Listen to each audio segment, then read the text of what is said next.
bahwa gereja harus menjadi tempat yang menerima semua orang yang mohon maaf istilahnya dunia itu sampah, nggak dianggap, nggak laku, orang yang terhilang, orang yang rusak, orang yang hancur. Dengar dia begini. Terus aku jawab gini doang, bagus, puji Tuhan. Loh, kok bagus Pak Pendeta? Kok saya kecewa sama orang kok malah bagus? Terus aku bilang gini sama dia, ya manusia memang gak lepas dari kekurangan. Jadi kalau ada leader, pemimpin, hamba Tuhan yang mungkin dalam perjalanan imannya pernah lalai, pernah gagal, God's love you, Tuhan sayang sama kamu dan Tuhan gak akan buang kamu.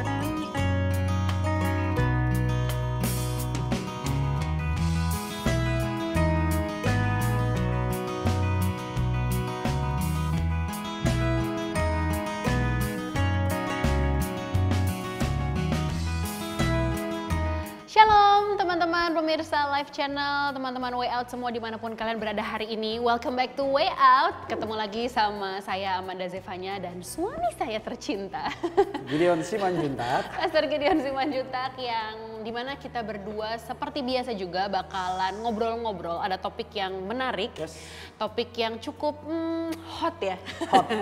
Hot nih di kalangan anak-anak muda Kristen. Dan membingungkan ya. Dan membingungkan juga. That's why Way Out. Iya, makanya ada Way Out. Jadi jalan keluar, hopefully jadi jalan keluar buat teman-teman semua. Dan kita juga buka kesempatan kalau misalnya teman-teman ada pertanyaan atau misalnya ada ide atau masukan atau misalnya tema yang pengen kita bahas di Way Out, teman-teman boleh langsung hubungin kita di sini. Kalau mau curhat juga boleh loh. Boleh curhat. Ya kan? Curhat. Tentunya sesuai dengan masalah-masalah yang terjadi. Betul, betul. By the way, hari ini mungkin teman-teman lihat, ini kayaknya Way Out ada yang beda nih. Ada yang beda, betul. Jadi suasananya berbeda, kita nih ada tempat, kita hari ini syuting Way Out di restoran Shantung. Lokasinya ada di daerah Pasar Baru, Jakarta Pusat. Kalau orang Jaksel bilang santuy. Iya benar. Ini kan Jakarta Pusat, makanya pusat Santung. Ya? Santung ya. Benar juga ya. Well anyway, hari ini kita mau bahas tema ini nih Beb. Temanya kayak tadi aku bilang, ini cukup kita hot juga. Feel honor banget bisa jadi berkat ya. Oh iya, dalam acara tentu saja. ini. Tentu saja. Well, jadi tema kita kali ini, orang Kristen kok malah jadi batu sandungan. Makanya tadi aku bilang hot kan temanya kan. Menarik ya? Menarik nih, mungkin teman-teman yang mendengar tema ini mungkin ada muncul nama di kepalanya. Nama seseorang. Gue malas ke gereja, abisnya gue kenal banget tuh MC-nya kayak gimana. Iya, atau mungkin justru dia malah terkondem. Mungkin dia merasa, aduh gara-gara gue, teman-teman gue keluar dari komunitas. Atau mungkin ada tetangganya yang aktivis gereja, di gereja penuh dengan Roh Kudus. Di lingkungan rumahnya roh halus ya. Aduh, ngeri banget tuh. Nah, let's do it. Kita langsung buka aja kalau begitu. Kita mau gini nih, mungkin itu tadi udah nyambung sih Beb. Dari tadi kamu udah bahas kan, mungkin denger tetangganya di gereja kayaknya aktif, pagi, siang, sore, malam. Tapi di lingkungannya enggak. Kayaknya satu hal yang paling bisa dibilang jadi batu sandungan itu adalah mental yang suka menghakimi, yang judgmental. Jadi kadang orang ngerasa dia udah lebih lama dalam komunitas, berasa udah lebih ngerti firman Tuhan, berasa lebih misalnya jam doanya dia punya jam doa yang rutin, terus jadinya kalau ada orang-orang yang baru datang, yang namanya manusia kan gak lepas dari kesalahan kan, jadinya tuh akhirnya jadi pointing finger gitu loh, jadinya tuh menghakimi. Nah kalau kamu sendiri sebagai seorang pendeta, bagaimana nih menyikapi hal ini? Kita perlu memahami bahwa the spirit of the Lord atau jantung hatinya Tuhan itu jiwa. Bahwa Tuhan datang ke dunia dalam kedatangan yang pertama untuk menyelamatkan orang-orang yang terhilang. Alkitab katakan aku datang untuk orang berdosa. Karena hanya orang sakit yang membutuhkan dokter atau tabib kata Alkitab. So dari pemahaman itu kita perlu memahami bahwa gereja harus menjadi tempat yang menerima semua orang yang mohon maaf istilahnya dunia itu sampah, nggak dianggap, nggak laku, orang yang terhilang, orang yang rusak, orang yang hancur. Itu harusnya mereka feel home, mereka welcome, diterima di rumah Tuhan. Jadi memang tanpa bermaksud melegalisasi dosa, mengizinkan orang untuk buat dosa dan sebagainya. Tetapi harusnya kalau ada orang yang dalam tanda kutip nggak sewarna dengan mereka, mungkin pakaiannya berbeda, gaya bersikapnya berbeda ketika mereka datang ke gereja, harusnya mereka jangan merasa dihakimi. Harusnya mereka harus merasa diterima. Karena ketika Yesus datang ke dunia juga Yesus carinya justru orang-orang yang bagi dunia outcast. Yang gak dianggap, yang gak diperhitungkan, justru Yesus malah nongkrong sama mereka. Alkitab katakan Yesus nongkrong sama pemungut cukai, sama mohon maaf perempuan-perempuan malam dan sebagainya. Bukan berarti Yesus mengiyakan perbuatan mereka, tapi Yesus tahu betul bahwa mereka yang paling membutuhkan Dia. Yesus tahu betul bahwa mereka yang paling memerlukan kasihnya Yesus. That's why Yesus datang untuk menyelamatkan mereka. Nah, memang banyak orang semakin tahu firman bukannya semakin penuh kasih, semakin tahu firman bukannya semakin malah mengasihi atau pengen menyelamatkan orang, tapi justru malah gue tadi doa 5 jam dong. Wow. Lo doa berapa jam? 4 jam, kurang rohani. Gue puasa loh, puasanya mukanya sok-sok dibikin lemes-lemes, bibirnya dibikin pecah-pecah kayak iklan film ya. Ya kan? Supaya perbuatan agamawi mereka jadinya malah mengintimidasi orang lain. Aku sih semakin belajar teologi, semakin ngerti firman, malah semakin sadar nggak tahu apa-apa, nggak ngerti apa-apa. Karena firman Tuhan begitu kaya, begitu dalam, begitu luar biasa. So bagi orang-orang yang datang ke gereja, masuk komunitas justru merasa dihakimi, percayalah bahwa itu bukan yang Yesus ajarkan. Yesus mau justru setiap orang datang ke gereja merasakan kasihnya Tuhan. Aku bedain ya sama yang namanya sebuah disiplin, sebuah masukan, sebuah koreksi, aturan, bedain. Tapi kamu bilang ini kan judgmental spirit yang menghakimi. Jadi orang merasa di gereja dikit-dikit dihakimi. Jadi please tahu banget bahwa Tuhan mengasihi setiap saudara dan saya. Tuhan mencintai saudara dan saya, dan karena cintanya Tuhan gak mau kita apa adanya. Dia terima kita apa adanya, tapi dia nggak mau kita menjadi apa adanya. Dalam perjalanan waktu bersama dengan Tuhan, pelan tapi pasti rohnya yang kudus dalam diri kita akan mengubah kita. Menjadi pribadi yang jauh lebih baik. Tanpa kita sadari, kegagalan, dosa, kedagingan kita akan berubah. Dan kita akan menjadi makin indah di hadapan Tuhan. Makanya kan firman Tuhan juga bilangnya, firman-Mu pelita bagi kakiku, right. terang bagi jalanku. Ya kan, jadi bukan untuk memakai firman, banyak orang memakai firman untuk memukul orang lain. Malah buat orang lain. Banyak orang memakai firman untuk menyakiti nyindir. orang lain. Nyindir, pakai ayat-ayat. Padahal sebenarnya tujuan dari firman untuk mengingatkan, menyelamatkan. Memang dalam kenyataannya memukul. Karena mendidik, mengajar, ya kan, kata firman Tuhan bermanfaat untuk mendidik, mengajar, menyatakan kesalahan. Tapi tidak pernah bermaksud untuk dalam tanda kutip menghakimi dan membuat orang menjadi merasa kayak terdakwa yang begitu banget gitu. Nah, kalau itu kan kalau dari sisi yang misalnya kita nih sebagai yang dihakimi gitu kan. Nah, gimana sebagai misalnya mungkin pemirsa WL juga gitu ya, misalnya entah mereka mungkin pengurus dalam komunitas, pengurus dalam youth-nya mereka, atau misalnya mungkin yang ada di dalam gereja lah gitu. Hal apa sih yang paling penting yang mesti dijaga buat orang-orang ini supaya mereka nggak punya judgmental spirit itu? Terutama buat orang-orang yang misalnya jemaat-jemaat yang baru, yang lahir baru kan, kayak tadi kamu bilang ya, nafasnya Yesus adalah jiwa kan, nafas pelayanan adalah jiwa gitu. Nah, which means ketika misalnya ada teman yang baru mau bertobat, baru mau kenal Yesus, kita bawa, apa yang harus kita lakukan sebagai orang-orang yang ada di dalam komunitas, di dalam gereja, supaya kita tidak menghakimi mereka, baik secara sadar maupun gak sadar gitu?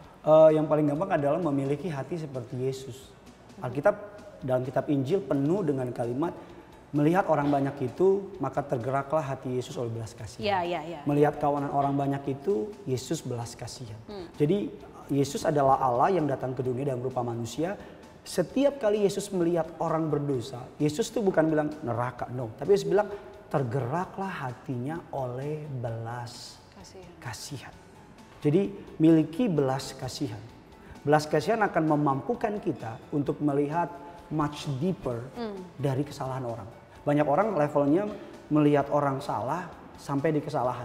Padahal Yesus mau bukan hanya melihat dosanya orang, Tapi melihat mengapa sih orang sampai mencuri? Mengapa sih sampai orang mohon maaf berzina? Mengapa sih sampai orang narkoba? Karena aku percaya banget gak ada orang yang punya cita-cita lahir pengen narkoba, pengen berzina. Cita-citaku pengen jadi perampok ternama gitu. Jadi drug dealer. Drug dealer gak ada. Jadi Yesus itu selalu melihat segala sesuatu sampai ke rootnya. Yesus tahu bahwa manusia jatuh dari kemuliaan Allah. Karena semua manusia terjatuh dalam dosa dan kehilangan kemuliaan Allah kata Alkitab. Nah jadi Yesus tahu bahwa manusia nggak mampu tanpa dirinya. That's why Yesus tinggalkan dalam tanda kutip tinggalkan surga, datang ke dunia untuk menyelamatkan kita. Dan Yesus spiritnya selalu tergerak oleh belas kasihan. So setiap para leader tanpa bermaksud menggurui atau merasa lebih hebat dan sebagainya miliki belas kasihan. Karena belas kasihan Alkitab katakan pergi pelajari arti ayat ini. Yang kukehendaki bukan persembahan, bukan selasi dan sebagainya. Tapi yang kukehendaki adalah belas kasihan. Tuhan mau kita melihat orang lain sama seperti Yesus melihat orang lain. Jadi setiap kali kita melihat orang berdosa, kita bukan melihat orang itu sebagai orang yang najis, orang yang kotor, orang yang gak beres. Tapi kita melihat orang itu sebagai orang yang butuh ditolong. Kita melihat orang itu butuh diselamatkan. Aku ingat banget ada sebuah perumpamaan, I don't know, tapi semoga cocok.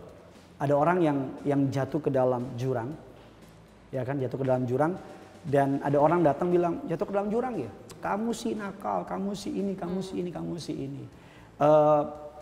Perkataan orang itu baik, memang dia nakal, memang mungkin dia nggak teliti karena jatuh dalam jurang. Tapi Yesus berbeda, Yesus tidak langsung menyatakan kesalahan dia, tapi Yesus ketika lihat orang di dalam jurang, dia ulurin tangannya, dia kasih tali, dia angkat orang itu di atas dari jurang dulu, dia bersihin dulu, baru diajarin. Contohnya perumpamaan orang Samaria yang baik hati. Ketika orang Samaria baik hati kan itu kan ada orang yang turun dari Yerusalem menuju ke Yeriko.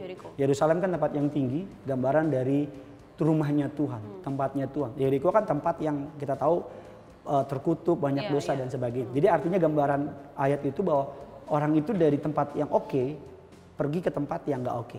Di tengah jalan Alkitab katakan banyak perampok pukulin dia, rampok dia, abisin dia. Long story short, ada orang yang imam, orang Lewi, mereka cuma lihat, mungkin gini kalian, kasihan ya, kasihan ya. Gara-gara dosa sih, lagian sih pakai turun. Tapi not do anything. Kan banyak orang gitu kan, lihat orang di pinggir jalan, lihat orang susah, aduh kasihan ya susah ya. Lihat orang sakit, aduh kasihan dia sakit, tapi nggak do anything. Itu nggak ada bedanya. Nah, Alkitab katakan kasih itu hendaklah bukan pura-pura. Kasih hendaklah nyata-nyata. Alkitab katakan teguran yang nyata-nyata lebih baik daripada kasih yang sembunyi. Alkitab katakan juga iman tanpa perbuatan pada hakikatnya adalah mati. Nah, dari kisah orang Samaria yang baik hati itu ada orang Samaria. Samaria kalau kita tahu di Israel ada tempat namanya The Good Samaritan. Mengapa dibilang orang Samaria yang baik hati? Karena orang Samaria terkenal sebagai orang yang secara kultural rata-rata bukan orang baik. Dan mereka juga orang Gentile. Istilahnya orang bahasa sekarang kafir. Nah orang yang istilahnya ciongnya orang Yahudi juga ya? Orang yang bukan Yahudi, orang yang bukan kenal Tuhan justru tahu bagaimana mengasihi. Ya kan? Justru tahu bagaimana menolong. Orang itu nggak banyak omong, nggak bilang kenapa kamu jatuh, enggak. Dia ambil. I'm sure orang Samaria itu punya kerjaan. Dia pasti ada bisnis, ada apa. Tapi dia tinggalin bisnisnya. Dia angkat orang itu. Taruh ke penginapan, kasih duit. Kasih duit. Jadi bukan hanya tolong, tapi kasih duit. Dan dibilang kalau kurang, nanti saya balik lagi. So, Yesus selalu bilang gitu. Ada 10 orang yang kusta dan sebagainya.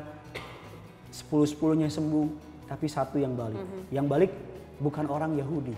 Tapi bukan, justru orang yang bukan Yahudi. Ada juga seorang panglima perang, justru bukan orang Yahudi. So dari ayat tadi kalau aku boleh simpulin, bahwa Tuhan nggak lihat suku, Tuhan nggak lihat agama, bahkan Tuhan nggak lihat kita dari gereja mana. Yang Tuhan lihat adakah kita punya belas kasihan kepada jiwa-jiwa. That's it sih. Menarik ya. Terus kayak gini. Kamu menarik kan? Coy. Nah, sekarang gini nih, ini ada pertanyaan dari pemirsa Way Out nih. Pertanyaannya gini, jadi kita tuh mau bicara soal kayak tadi kamu bilang gitu. Kita kan masuk dalam topik tanggung jawab kita sebagai seorang Kristen yang bisa dibilang mungkin udah lebih duluan lah, udah lebih senior lah gitu ya dibandingin yang baru kenal Tuhan. Apalagi di masa pandemi ini banyak banget loh ternyata orang-orang yang tadinya tidak mengenal Yesus, tidak percaya Yesus, tapi gara-gara pandemik gereja-gereja itu jadinya online, mereka punya akses untuk bisa dengar firman Tuhan dan jadinya akhirnya mereka jadi tertarik sama kekristenan gitu. Nah, ada pertanyaan, ini satu fenomena yang juga beberapa waktu yang lalu sempat jadi perbincangan juga Beb, di kalangan gereja-gereja terutama di divisi worship team. Sempat jadi perbincangan juga. Jadi gini, pemirsa WOT ini bilang gini, saya mengagumi salah satu penyanyi rohani dunia. Tapi baru-baru ini, maksudnya penyanyi rohani dunia tuh penyanyi rohani yang sudah mendunia maksudnya. Tapi baru-baru ini dia menyangkal imannya dalam Tuhan dan memilih menjadi ateis. Seberapa besar dampak dari hal-hal seperti ini kepada orang Kristen yang baru bertumbuh? That's why kita harus menaruh, gampangnya begini. Kita harus menaruh harapan kita kepada satu pribadi yang tidak akan pernah mengecewakan. Namanya Yesus. Karena manusia adalah rajanya mengecewakan. Suatu hari ada seorang jemaat datang sama aku. Nanya gini, saya kecewa berat. Disebut salah seorang tokoh. Tokoh itu terkenal keren dan sebagainya lah. Saya kecewa berat dengar dia begini. Terus aku jawab gini doang, bagus puji Tuhan. Loh, kok bagus Pak Pendeta? Kok saya kecewa sama orang kok malah bagus? Terus aku bilang gini sama dia, kita tuh manusia harus sering-sering dikecewain sama manusia. Supaya kita tahu yang tidak pernah mengecewakan hanya Tuhan. Kalau kita berharap menaruh harapan kita sama pendeta, I'm sure sepelan tapi pasti kamu akan kecewa. Taruh harapan sama youth leader, pelan tapi pasti akan kecewa. Taruh harapan sama bos, ini bos gue baik banget nih, bos gue nggak akan pernah kecewain gue. And then bam, karena kita katakan Allah adalah Allah yang pencemburu. Dia tidak mau kita menaruh harapan kita keluar dia. Aku seorang ayah, aku akan bete banget kalau my son, our son gini, lebih menaruh harapannya sama tetangga. Karena aku kan ayahnya. So Tuhan mau dalam pendewasaan kita, setiap orang yang menempati posisinya Tuhan dalam hidup kita, artinya orang yang kita anggap lebih, aduh bos gue nih baik nih, aduh dia tidur gue baik, wah pendeta gue pokoknya perfect, nggak ada blind spot dan sebagainya. Nanti pasti bam dan kita kecewa. That's why kita perlu ingat bahwa manusia dengan segala kehebatannya hanya alat yang Tuhan pakai. Aku dan kamu bisa ada di sini karena Tuhan. Kita bisa dipakai karena Tuhan. Penyanyi rohani yang telah mendunia itu, dia hanya salurannya Tuhan. Dan kalau dia mengundurkan diri karena imannya, kita pun juga jangan goyah imannya. Kita harus menaruh harapan kita kepada satu-satunya batu karang, yaitu Yesus Kristus Tuhan. Tapi kan banyak orang jadi mikir gini Beb, kayak dia aja yang udah bikin lagu sekeren-keren itu bisa jadinya menyangkal imannya. Berarti apa jangan-jangan sebenarnya Yesus nggak segitunya ya? That's why. Sebentar, boleh di itu dulu keringetnya. Aduh ya, makasih sayang ya. Ini kamu romantis banget. Kasih waktu dulu ya sebentar. Iya, sudah sayang? Udah, oke. Better. Karena aku kalau deket kamu selalu deg-degan gitu, keringetan. Hot banget soalnya. Oke, lanjut. Oke, apa tadi pertanyaannya? Maksudnya jadi orang mikir nggak sih kayak dia aja yang udah punya cerita segitu kerennya tentang Yesus, ternyata jadinya nggak percaya lagi sama Yesus. Apa jangan-jangan sebenarnya Yesus nggak segitunya ya gitu? Makanya kekristenan bukan bagi aku ya, bukan sekedar agama, tapi kekristenan adalah sebuah hubungan. Jadi jangan jadi Kristen karena mama saya Kristen. Jangan jadi Kristen karena memang ya gue lahirnya Kristen. Ya that's good. Tapi aku puji Tuhan aku pernah dalam tanda kutip mencari tahu why, kenapa harus Kristen. Kenapa saya harus percaya Yesus. Jadi kita harus punya personal relationship sama Tuhan. Jangan percaya Tuhan itu baik kalau kita nggak pernah ngalamin. Jadi artinya ketika kita dengar firman, Tuhan tuh mau punya personal relationship with us. Dia tuh mau dekat sama kita. Dia tuh mau kenal sama kita. Dia tuh pengen dia pengen memperkenalkan dirinya. So pengalaman rohani aku sama kamu aja beda. Kamu pasti punya hubungan pribadi sama Tuhan. Kamu punya your own revelation yang Tuhan kasih ke kamu, gitu juga dengan aku. So bagi aku menjawab pertanyaan tadi, ya miliki journey pribadi sama Tuhan, hubungan yang lebih lekat sama Tuhan. Ada fenomena juga nih, enggak fenomena sih. Fenomena ya? Banyaknya fenomena, soalnya setelah banyak banget. fenomena bestetot ya, telolet om ya. Itu udah lama banget ya, lama sekali ya.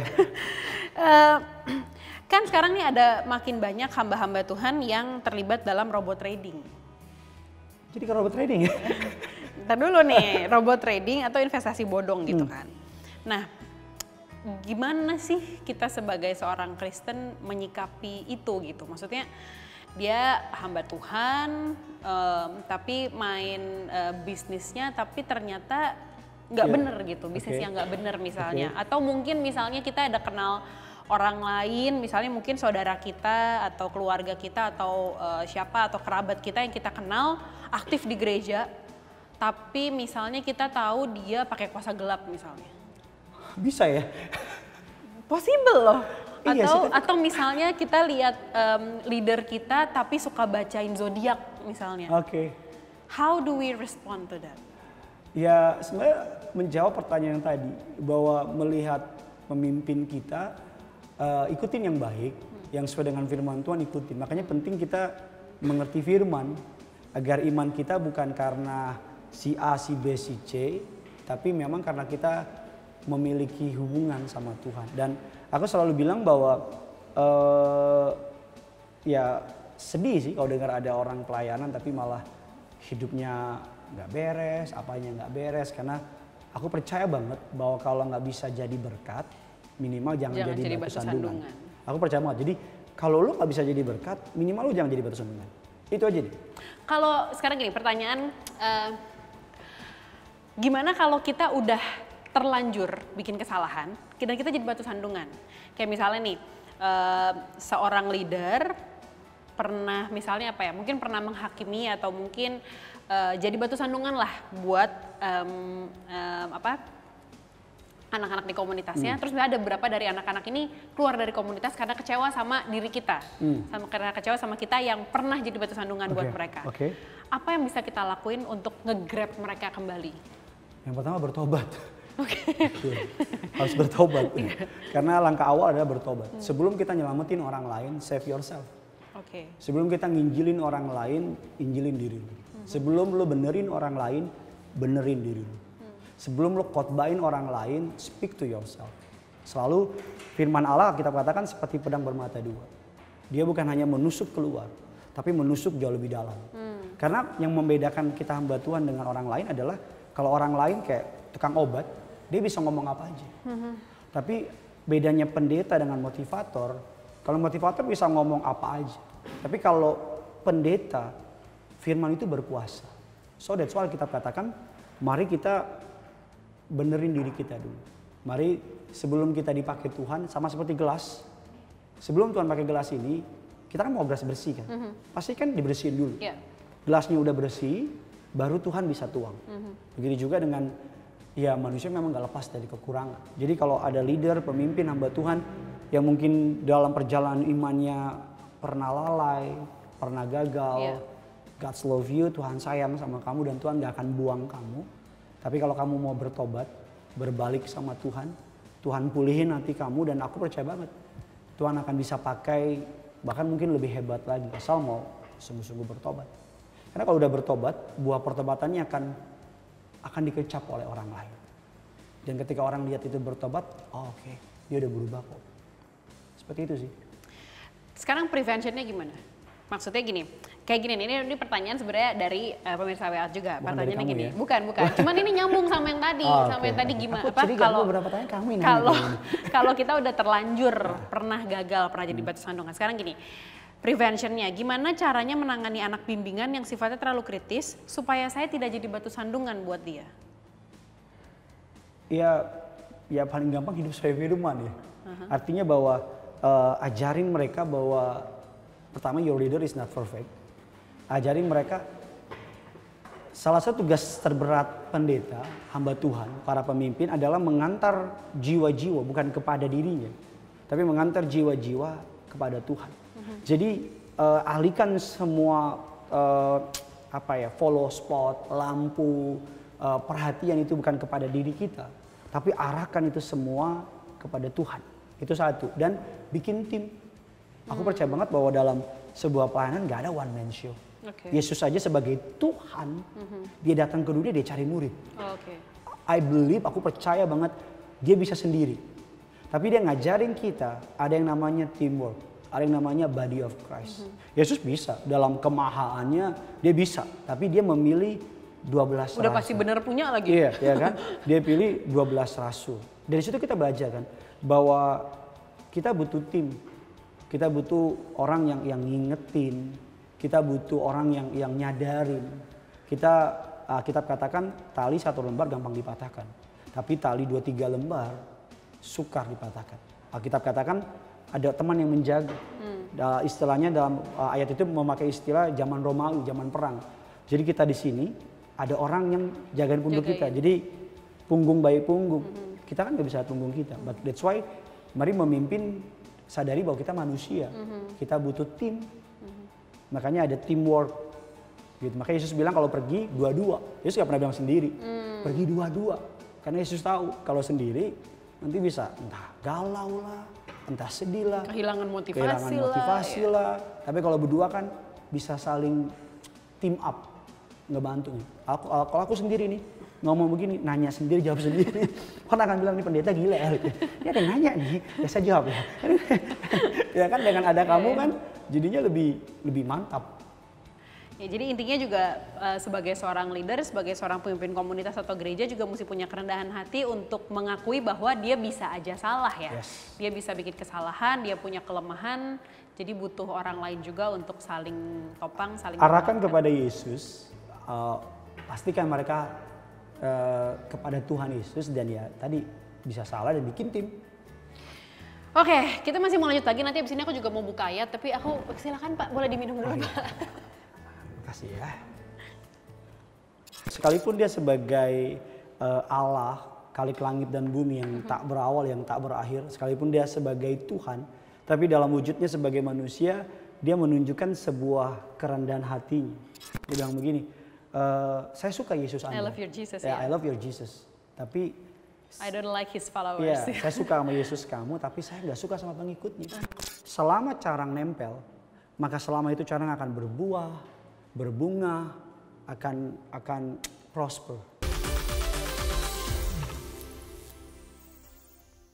Lagi-lagi aku mau ingetin buat pemirsa Way Out, kalau misalnya ada pertanyaan atau misalnya ada kegundahan, kegalauan atau pengen curhat atau mungkin juga misalnya teman-teman punya ide tema yang pengen kita bahas lebih dalam lagi di Way Out, teman-teman boleh langsung aja hubungin teman-teman dari Live Channel di sini. Langsung aja ke sini, nanti kita akan tampung semua ide dan juga pertanyaan dari kalian dan bakal kita bahas pastinya di Way Out. Well, secara tuntas. Secara tuntas dan semoga menjadi way out buat kalian.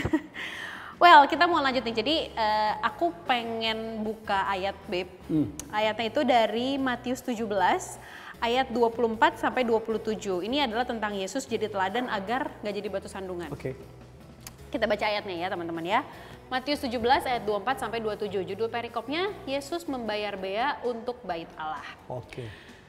Ketika Yesus dan murid-muridnya tiba di Kapernaum, datanglah pemungut bea bait Allah kepada Petrus dan berkata, "Apakah gurumu itu tidak membayar bea 2 dirham itu?" Jawabnya, "Memang membayar." Dan ketika Petrus masuk rumah, Yesus mendahulunya dengan pertanyaan, "Apakah pendapatmu, Simon? Dari siapakah raja-raja dunia ini memungut bea dan pajak? Dari rakyatnya atau dari orang asing?" Jawab Petrus, "Dari orang asing." Maka kata Yesus kepadanya, "Jadi bebaslah rakyatnya. Tetapi supaya jangan kita menjadi batu sandungan bagi mereka, pergilah memancing ke danau. Dan ikan pertama yang kau pancing, tangkaplah dan bukalah mulutnya. Maka engkau akan menemukan mata uang 4 dirham di dalamnya. Ambillah itu dan bayarkanlah kepada mereka, bagiku dan bagimu juga." Wow. Ini maksud dari sikap Yesus ini apa sih Beb sebenarnya? Apa kaitannya gitu? Jadi batu sandungan dengan membayar bea, dengan apa tadi mancing, ambil dan lain-lain. Yang pertama itu menunjukkan bahwa kerendahan hati Yesus. Bahwa dari ayat tadi sekalipun dia sebagai Allah, Khalik langit dan bumi yang tak berawal, yang tak berakhir. Sekalipun dia sebagai Tuhan, tapi dalam wujudnya sebagai manusia, dia menunjukkan sebuah kerendahan hatinya. Dan yang kedua, menunjukkan hikmatnya yang tak terbatas. Yesus pengen menunjukkan bahwa dalam segala kemahaannya, Yesus menunjukkan bahwa dia itu tetap ingin menjadikan dirinya sebagai berkat. Artinya agar jangan kalau nanti Yesus nggak bayar, nanti akan ada banyak A, B, C, D, F, G, omongan-omongan ahli Farisi jadi batu sandungan dan sebagainya. Jadi kalau aku boleh gampangin, Yesus pengen menunjukkan bahwa dia ingin menjadi contoh, dia ingin menjadi teladan. Agar apapun yang dia lakukan, walaupun dia sebagai Tuhan, walaupun dia sebagai Allah, sebagai pemimpin, tapi dia menunjukkan dirinya sebagai orang yang juga mengikuti follow the game, ikutin aturan. Aku ingat Rasul Paulus, sekalipun aku bebas katanya dalam segala hal, tapi aku tidak memakai kebebasanku ini untuk menjadi batu sandungan dalam kitab Roma. Paulus dikatakan bicara mengenai makanan sesembahan di kuil, ya kan? Paulus bilang memang yang menajiskan bukan yang masuk, tapi yang keluar. Tapi kalau saya makan daging ini dan menjadi batu sandungan bagi orang yang lemah imannya, makanya selamanya aku nggak akan melakukan. Jadi Paulus bilang, aku menguasai diriku sedemikian rupa, sehingga ketika aku memberitakan Injil, aku tidak ditolak. Nah, kisah Yesus tadi dilanjutkan oleh Paulus. Walaupun dia sebagai rasul, dia punya hak. Bahkan Paulus mengatakan, sebagai pemberita Injil, aku bisa terima istilahnya persembahan. Tapi aku nggak mau, aku hidup, dia bekerja. Dia melakukan pekerjaannya agar nggak ada orang yang bisa menganggap atau memperhitungkan itu sama aku, kata Paulus. Jadi dari ayat tadi sebenarnya kita melihat bahwa dalam hidup ini kita harus jadi berkat, jadi contoh, jadi teladan. That's why ada sebuah kutipan dunia yang bilang action speaks louder. Bahwa lo boleh ngomong apa aja, orang akan, kutipan gini, orang akan tutup telinga, orang akan bisa tutup telinga sama perkataan kita, tapi orang gak akan pernah bisa tutup mata sama perbuatan kita. Lo boleh ngomong Tuhan Yesus baik, lo boleh ngomong Tuhan Yesus keren, lo boleh bilang Tuhan Yesus itu Tuhan dan sebagainya, tapi kalau perbuatan kita gak mencerminkan Tuhan, bahkan Alkitab mengatakan kehidupan kita harus lebih baik dari orang yang gak kenal Tuhan. Karena memang dunia melihat bukti. Dunia membutuhkan bukti. That's why harusnya orang Kristen paling terdepan dalam kasih. Paling terdepan dalam sikap yang mengedepankan keadilan, kemuliaan, dan bawa kemuliaan bagi nama Tuhan. That's it. Sekarang gimana dengan ini nih? Saya pernah ketahuan nyogok agar usaha saya berjalan mulus. Karena hal itu beberapa karyawan Kristen memutuskan keluar karena tidak sepakat. Apa yang harus saya lakukan untuk mengembalikan kepercayaan mereka? Ya lagi-lagi jawabannya ya repent, bertobat. Aku percaya banget ada banyak orang memisahkan antara hari Minggu dan Senin sampai Sabtu. Bagi mereka ya itu kan di gereja. Ya kan, kalau di gereja gereja lah. Kalau hari lain lah. Aku percaya bahwa kita tuh seperti ikan di akuarium kehidupan kita. Karena banyak orang yang lihat. Kita katakan kamu garam, kamu terang. Artinya terang itu kan ketika ada gelap pergi. Garam itu kan memberi rasa. Harusnya tuh kita membeli rasa. Garam itu memberi rasa, garam itu memperlambat pembusukan. Harusnya di mana ada orang percaya, harusnya di situ ada rasa. Orang nggak akan tertarik sama isi kitab Matius, Markus, Lukas dan teman-temannya. Tapi orang akan tertarik mungkin kita Alkitab yang pernah dia baca. Satu-satunya Alkitab yang pernah mereka baca. Mungkin pendeta nggak akan bisa nginjilin mereka. Tapi dengan hidup kita, dengan gaya hidup kita. Sebuah tokoh yang terkenal namanya Mother Teresa. Dia bisa masuk ke dalam sebuah negara yang terkenal dengan kuat. Budayanya, agamanya. Tapi kehadirannya dapat memberi rasa. Bahkan sampai beberapa tokoh di India, bahkan bangsa India sendiri pun sangat menghormati yang namanya Mother Teresa. Dan yang menarik di negara yang sama, Mahatma Gandhi pernah diwawancara sama seorang wartawan Inggris. Dikatakan pengajaran kamu tuh mirip ya dengan pengajaran Sabda Bahagia Yesus di bukit. Dan apakah kamu tertarik menjadi Kristen dan sebagainya. Mahatma Gandhi jawab dengan sebuah jawaban yang bagi aku sih tampar banget. Dia bilang begini, saya suka Yesus Anda. I love your Jesus. I love your Jesus. Tapi I don't like his followers. Saya suka sama Yesus kamu, tapi saya nggak suka sama pengikutnya. Karena bangsa India dijajah. Suatu hari dia masuk ke sebuah gereja dan usher-nya bilang sama dia, sorry, white people only. Aduh. Ada gereja yang khusus buat orang kulit putih. Dalam pada masa itu politik apartheid dan sebagainya. So dari kisah itu kita mempelajari bahwa ya jangan sampai pengajarannya udah keren, Yesusnya keren, pengajarannya kebenaran dan memang berkuasa, tapi karena oknum yang dibawanya justru jadinya pengajaran itu nggak punya kuasa. Sekarang gimana kalau misalnya gini, misalnya kita dirugikan nih dalam satu hal, misalnya kita dituduh, kita disalahin, kita dirugikan lah intinya. Gimana caranya kita mau membela diri, menyatakan bahwa kita benar, kita nggak salah, kita yang salah tuh orang lain misalnya, tanpa harus kita jadi menghakimi orang lain atau jadi batu sandungan buat orang lain.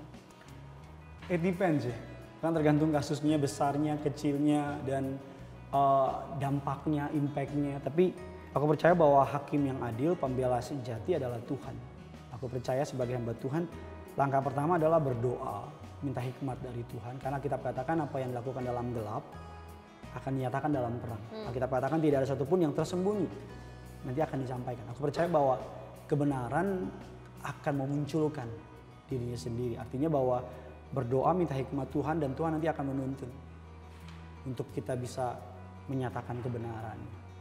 Biasanya kan orang-orang yang aku ya hopefully ini tidak sounds judgmental ya gitu. Cuman yang banyak terjadi dengar dari cerita orang-orang juga gitu, biasanya tuh orang-orang yang hidupnya agamawi loh ya, bukan rohani, jadi religious bukan spiritual gitu. Yang biasanya tuh mereka yang suka jadinya gitu kan, suka yang kayak tadi kita bahas di awal gitu, jadinya judgmental, jadinya suka menghakimi dan akhirnya jadi batu sandungan buat orang-orang yang lahir baru, buat orang-orang yang baru mau kenal Yesus, baru mau kenal kekristenan. Mungkin contoh yang paling jelasnya orang-orang Farisi ya nggak sih?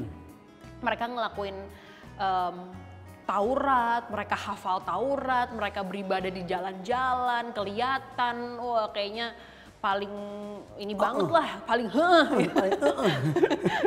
kelihatannya banget lah, pokoknya paling banget. Tapi tuh justru ternyata malah orang-orang kayak gini yang dalam tanda kutip ditolak sama Yesus gitu, yang malahan Yesus tuh bilang, hei orang munafik gitu kan, kayak hai keturunan ular beludak. Iya, makan gak cuci tangan, dipermasalahin dan lain-lain gitu. Malah yang kayak gitu yang Yesus bilang munafik gitu. Ada nggak sih tolak ukurnya buat buat seorang Kristen gitu? Yang apa ya, misalnya nih kayak orang-orang yang dia menjalankan hukum Taurat, dia beribadah bukan hanya hari Minggu doang tapi Senin sampai Minggu, dia pelayanan, dia kunjungan ke panti asuhan dan segala macam. Ada tolak ukurnya nggak sih untuk kita tuh ada di titik mana, standarnya seperti apa, formulanya seperti apa, supaya kita tuh malahan gak jadi batu sandungan seperti contoh ya orang Farisi dalam Alkitab gitu. Tolak ukurnya selalu ada dan selalu lari ke Yesus lagi. Dia yang paling berhak menghakimi. Dia yang paling suci, yang maha kudus, maha benar, maha sempurna. Tapi dalam kedatangannya ke muka bumi, dia bagi aku sih dia cool banget ya. Dia ada perempuan berzina, ketahuan, tertangkap bahasa kata Alkitab. Tapi Yesus menerima perempuan berzina itu, Alkitab katakan barang siapa yang tidak pernah berbuat dosa, hendaklah melemparkan pertama kali. Gitu. Iya. Maksudnya dia sebagai hakim, dia satu-satunya yang punya hak untuk melempar batu ke perempuan itu.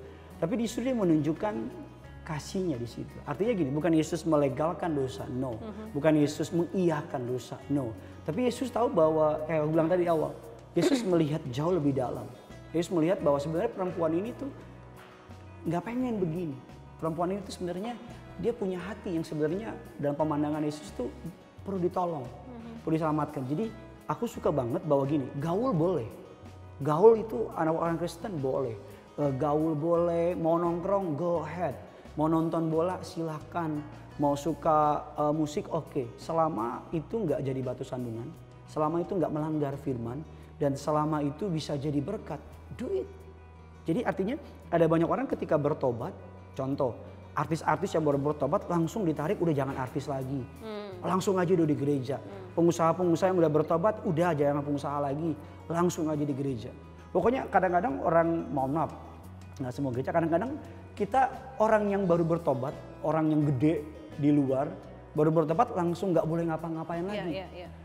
Kecuali dia penjahat ya, nggak boleh ngapa-ngapain lagi. Tapi ya benar juga. Iya kan, tapi kan bukankah kalau mereka udah bertobat, misalnya artis, tokoh, pengusaha, kalau bukankah mereka udah bertobat dan mereka kembali ke marketplace, mereka kembali ke dunia yang kita tinggal sekarang, dan mereka mau menceritakan Yesus, Menceritakan pertobatan pertobatan mereka. Apa mereka, sih yang bikin mereka bertobat? apa yang mereka lakukan, mengapa mereka bisa maju dan berhasil?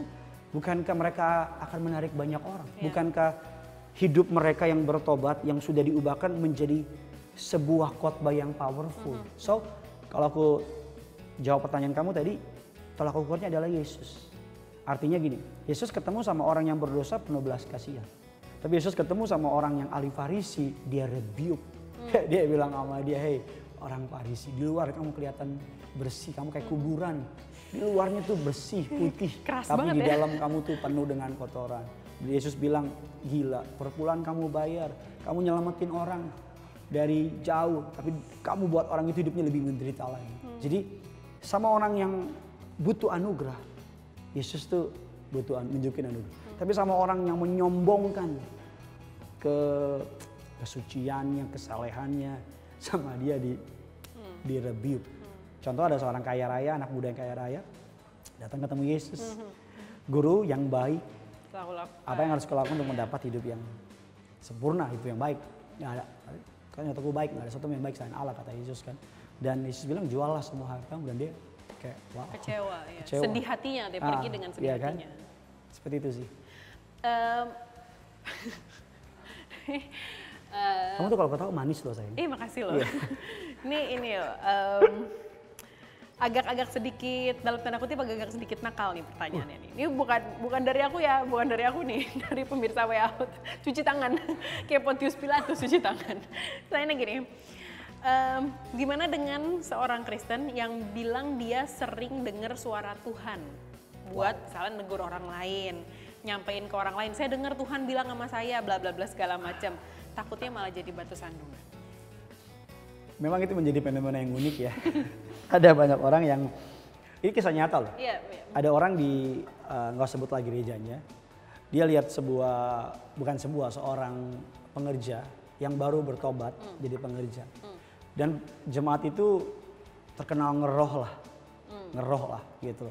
Jangan salah paham, yang ngeroh itu bagus. Tapi kalau bener, oke. Dan long story short, dia bilang, Tuhan bilang sama saya, kamu jodoh saya. Waduh. Ya kan, and then mereka married lah. Ini kisah nyata loh. Oke. And then mereka married, dan ketika punya anak beberapa, dia bilang lagi, Tuhan bilang sama saya, kamu bukan jodoh saya. Gimana sih? Nah iya, makanya jadi kan gini, dua hal yang paling sering dipakai, disalah artiin atau di-use sama manusia, yang pertama cinta, yang kedua Tuhan. Atas nama cinta, atas nama Tuhan. Berapa banyak orang pakai nama cinta jadinya aneh. Berapa banyak orang pakai demi membela Tuhan, jadinya malah ngebunuh orang, nyelakain orang. So, aku percaya banget bahwa kalau ada orang yang bilang dikit-dikit Tuhan ngomong, selalu tolak ukurnya adalah back to Bible. Biar let the Bible interpret Bible. Biar manusia bisa salah, pendeta bisa salah, tetapi Alkitab tidak mungkin salah. Firman Allah itu kebenaran. So, kalau ada orang bilang, kita pernah punya pengalaman kan? Dalam sebuah ketemu sama teman kita dari bukan satu, dan dia bilang, Tuhan bilang begini sama saya. Tuhan bilang begini sama saya, ya kan, seorang perempuan, ya kan, sebut saja namanya Mawar, ya kan. Maaf ya untuk teman-teman yang beneran namanya Mawar. Dan ketika dia ngomong, kita bilang kayak, kok gini sih? Padahal, makanya gini, kalau ada orang ngomong, Tuhan ngomong begini, Tuhan ngomong ini, paling pertama adalah cek apakah perkataannya inline sama firman Tuhan. Oke. Kalau perkataannya nggak inline sama firman Tuhan, mau siapapun nggak usah dengerin. Yang kedua, hidupnya. Aku percaya bahwa Tuhan ngomong sama orang yang memiliki, kita kan ngomong sama orang yang dekat sama kita. Kita ngomong sama orang yang punya personal relationship sama kita. Kita nggak mungkin ngomong sama orang yang ketemu di jalan. Iya. Pesen ini ya sama si B. Jadi hal itu sih menjadi tolak ukur. Aku baru tadi pagi aku baca satu quote dari salah seorang hamba Tuhan yang besar lah, internasional gitu, book author juga. Intinya dia bilang kayak gimana sih supaya kita tahu benar-benar tahu isi hatinya Tuhan adalah punya intimate relationship sama Tuhan, karena kita nge-share our secret kepada our best friend, kepada sahabat kita, kepada orang yang kita percaya, yang punya keintiman sama kita. Kita nggak mungkin share our secret kepada random people yang tiba-tiba cuman kayak, hai ketemu di jalan terus kita share our secret, nggak mungkin. Kita pasti share our secret kepada sahabat kita. Makanya jadi ya apa namanya, untuk yang yang balik lagi kayak kamu bilang gitu, kita cek hidupnya apakah bagaimana dia punya hubungan sama Tuhan, yang pasti dilihat dari buahnya ya, semua kan kelihatan dari buahnya. Apakah benar God share his secret kepada orang itu, ya dari situ kelihatannya. Ya nggak sih? Kok jadi saya yang jawab? Iya betul. Kok jadi gue yang jawab? Nah, gimana caranya kita buat bisa hidup secara konsisten dan apa ya, nggak kompromi untuk kita menghidupi firman supaya kita nggak jadi batu sandungan gitu. Namanya balik lagi kita seperti yang kita bahas di awal, namanya manusia kan ada ups and downs-nya. Kadang juga dalam perjalanan iman kita mengikut Tuhan, perjalanan iman kita melayani Tuhan, ada ups and downs-nya kan gitu. Gimana sih supaya kita bisa konsisten hidup dalam firman, hidup yang lurus, yang benar, supaya kita nggak jadi batu sandungan buat orang lain. Kita katakan ketika Yesus datang dia bilang gini, aku adalah pokok anggur, kamu adalah carangnya. Simply banget, gampang banget. Yesus plug in aja, nempel aja udah. Tugas carang ngapain sih? Nempel. Tugas carang ngapain sih? Udah nempel aja. Kalau carang nempel, maka pokok akan mengalirkan nutrisi, makanan, air. Selama carang nempel, maka selama itu carang akan berbuah, berbunga, akan prosper. Jadi kalau bagi aku, pengalaman aku ya selalu mengutamakan your personal relationship with God. Selalu mengutamakan hubunganmu sama Tuhan. Ketika carang nempel sama Tuhan, maka mau ada badai kek, mau ada apa kek, maka sang carang akan kuat gitu. Carang akan can do anything. Tapi ketika carang copot, tetap hijau sih sementara. Lama-lama kuning daun, kering dan mati. So Alkitab memang dari dulu Tuhan selalu mengplan kita manusia. That's why dia ciptakan Adam dan Hawa di satu area sama dia, di Taman Eden. Karena dari awal memang Tuhan tuh mau deket. Ketika manusia jatuh dalam dosa, turun-turun Allah jumpai Abraham. Allah selalu pengen deket. Dia selalu dari Kejadian sampai Wahyu kalau kamu baca, itu semuanya sebuah misi penyelamatan. Ketika bangsa Israel, Allah taruh kemahnya di tengah-tengah mereka. Karena Allah mau deket sama mereka. Jadi bahkan sampai dalam perjanjian baru, saking mau deketnya Allah sama manusia, dia utus anaknya yang tunggal dalam wujud manusia. Yesus mati buat kita. Jadi dari dulu memang Tuhan mau deket. Dia mau deket. Yang maha itu mau deket sama kita. Karena dia begitu mengasihi kita. Seperti itu. Ini satu jawaban melit kepada pertanyaan yang lain. Gimana dengan orang yang udah benar dia mah hidupnya plug in sama Tuhan, mengandalkan Tuhan, nempel sama Tuhan dan lain-lain. Tapi dia orang yang kaya raya. Belakangan ini kan banyak orang yang mengkritisi dan menyinyiri ngelihat orang-orang Kristen atau hamba-hamba Tuhan yang hidupnya prosper, yang hidupnya kaya raya. Dan dibilanglah jadi batu sandungan. Mereka katanya Yesus ngajarin kesederhanaan dan lain-lain, tapi kok ini malah kaya dan lain-lain. Jadi batu sandungan gak sih sebenarnya kayak gitu? Apakah salah kalau seorang yang taat, pelayan Tuhan tapi prosper hidupnya? Ya bagi aku sih gak ada yang salah sama kaya ya. Gak ada yang salah sama berhasil, gak ada yang salah karena memang grand plan-nya Tuhan. Tuhan tuh selalu kita anak-anak ya kan. Kalau ibarat dia desainer, Tuhan tuh pengen kita shine, bersinar. Biarlah sinarmu, kata kita, biar perbuatan baikmu dilihat orang banyak, ya kan? Supaya mereka melihatnya dan memuliakan Bapamu yang di surga. Tuhan selalu mau kita menjadi kepala, bukan ekor, naik, bukan turun. Kita menjadi orang-orang yang terkemuka. Tujuannya bukan buat kita. Jadi nggak ada yang salah sama kaya, nggak ada yang salah sama terkenal, nggak ada yang salah sama jadi orang famous, nggak ada yang salah sama jadi orang yang punya perhatian orang banyak dan sebagainya. Selama kekayaan, talenta, keterkenalan kita semua kita bawa itu kepada Yesus. Nggak ada yang salah. Jadi kayak orang bilang kan, uang tuh nggak salah. Yang salah cinta akan uang. Uang di tangan orang percaya jadi hamba. Tapi uang di tangan orang dunia jadi master. So salah nggak uang? Nggak. Kalau uang di tangan orang percaya sama seperti pisau. Pisau di tangan kamu akan jadi babi panggang yang enak. Babi panggang, andaliman, nasi panas. Semua yang percaya katakan amin. Ya kan, wah itu surga di bumi. Surga terbuka, malaikat turun naik, ya kan. Tapi pisau di tangan orang jahat akan jadi buat nodong. So aku ngerti maksud kamu. Jadi ada orang yang crazy rich, ya kan, kaya dan mungkin penampilannya terlalu head on, show off. Aku sih nggak berani menghakimi karena ya we don't know, mungkin aja dalam bisnisnya dia perlu menampilkan mungkin aja dia jualan berlian. Jadi dia harus pakai berlian. Ya kan, mungkin aja dia jualan tas. Tapi aku percaya bahwa at the end of our life motivasi kita yang akan Tuhan selidiki. Ada loh 2 orang ke gereja, dua-duanya berdiri di mimbar melayani Tuhan. Manusia melihatnya mereka pelayan Tuhan. Tapi Tuhan tahu siapa yang berdiri di mimbar for the glory of God. Sama yang for the glory for himself. Jadi ada orang yang mimpin pujian, mari sembah Tuhan. Bener-bener mari sembah Tuhan. Tapi ada juga yang, gue keren juga ya. Suara gue bagus juga. Barusan gue ambil improve-nya kece juga tuh. Kece juga, suara 3 gue mantep nih. Ya kan, jadi apapun itu bahwa yang paling akhir judge-nya adalah Tuhan. Dan Tuhan selalu melihat motivasi. Manusia hanya melihat dari luar. Alkitab katakan manusia melihat apa yang depan mata.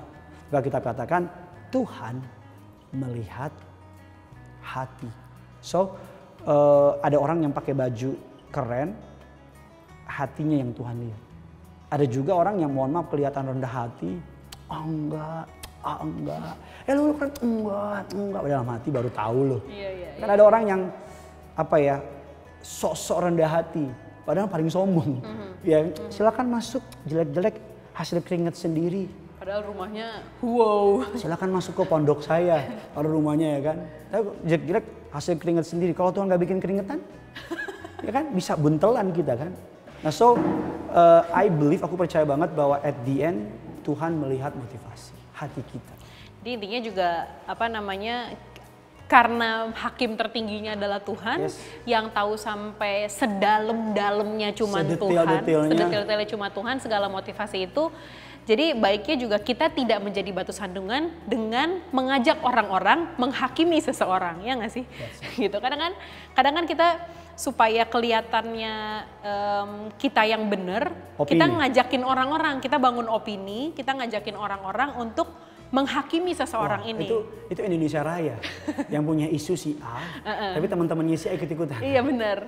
Bahkan mungkin kan nggak teman-teman juga, tapi sebar dulu aja gitu. Yang penting rame dulu untuk menghakimi dia supaya kelihatannya kita yang benar gitu kan. Jadi intinya kayak hal-hal seperti itu terutama bila dilakukan oleh orang-orang Kristen, anak-anak Tuhan, tentu saja hal itu juga jadi batu sandungan juga ya gitu. Batu sandungan mungkin bukan hanya buat sama Kristen tapi juga buat orang-orang yang non-Kristen juga, ya nggak sih? Orang-orang yang belum mengenal Yesus ngelihat kok ternyata orang-orang Kristen gitu ya kerjaannya. Akhirnya jadi batu sandungan juga buat kemuliaan nama Tuhan juga. Well, seru ya topik kita hari ini. Tadi yang kayak aku bilang di awal. Deg-degan juga loh. Cukup hot juga dan iya benar juga deg-degan juga gitu supaya kita tidak ngomong ini jadinya kita yang malah jadi batu sandungan. Malah kita jadi love only no hate. Betul sekali. Oke teman-teman Way Out, terima kasih udah menyaksikan Way Out hari ini. Kita juga mau ngucapin thank you sama Shantung Restoran yang udah membuka tempatnya untuk kita bisa ngobrol-ngobrol. Iya lucu ya. Serasa kayak di Belanda zaman lama. Terus sejujurnya ini udah mulai wangi makanan di sini. Konsentrasi udah mulai buyar. Thank you juga Shantung Restoran di daerah Pasar Baru Jakarta Pusat. Dan juga terima kasih buat teman-teman WOT yang udah menyaksikan. Semoga topik kita kali ini bisa menjadi way out, jadi jalan keluar buat teman-teman semua. Sampai jumpa dalam WOT episode selanjutnya. Kita berdoa pamit. Bye-bye, Tuhan berkati.